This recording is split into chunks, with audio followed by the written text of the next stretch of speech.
पवित्रता मी आपल्यासाठी संत तुकाराम महाराज घेऊन आली आहे। माझे भक्त मला अनेक नावाने पुकारतात।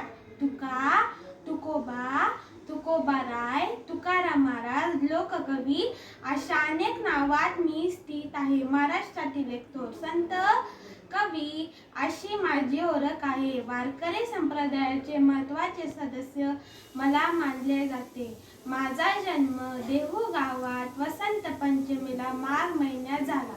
भोलोबा आंबिले व कंकाई आंबिले हे माझे आई वडील। पंढरपूरचे विठोबा आमचे आराध्य दैवत, विठोबा माऊली आमचा श्वास।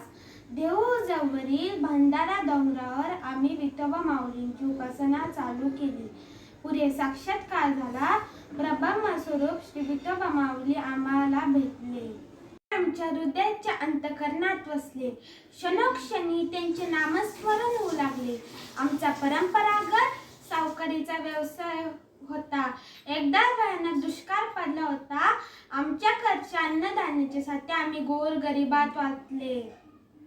लोकांची कर्ज माफ केली। आमचा संसार सुखाचा करण्यापेक्षा आम्ही जगाच्या कल्याणासाठी कीर्तनातून अभंगवाणी रचली। म्हणूनच आम्हाला जगद्गुरू म्हणून ओळखतात। हजारो अभंग लिहिले, त्याचबरोबर गौरणी रचल्या। जे कारंजले गांजले त्यासी म्हणे जो आपुले, तोची साधू ओळखावा, देव तेची जाणावा, असे आमचे अभंग। आम्ही जनसामान्यांना ईश्वर भक्तीचा मार्ग दाखवला। आमचे अभंग महाराष्ट्राच्या सांस्कृतिक परंपरेचे महान द्योतक ठरले।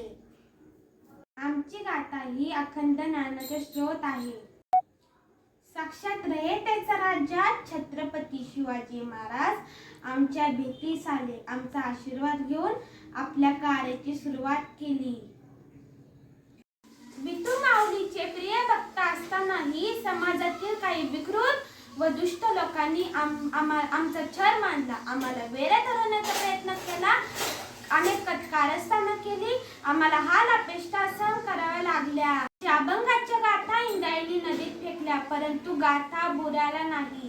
गाथा जशाच्या तशा इंद्रायणी नदीच्या काठी आल्या। माझ्या प्रिय भक्तांनी भव्य दिव्य असे गाथा मंदिर उभारले। मंदिरात आमच्या मूर्तीची स्थापना केली। आमचे चौबाजूंच्या भिंतीवर आमचे अभंग कोरले। आम्ही जेथून वैकुंठाला गेलो त्याच स्थानावर नांदुरकीचा वृक्ष आहे। आमच्या जयंती दिवशी तुकाराम बीज साजरे होते। त्या दिवशी बरोबर दुपारी 12 वाजता आम्ही वैकुंठाला गेलो।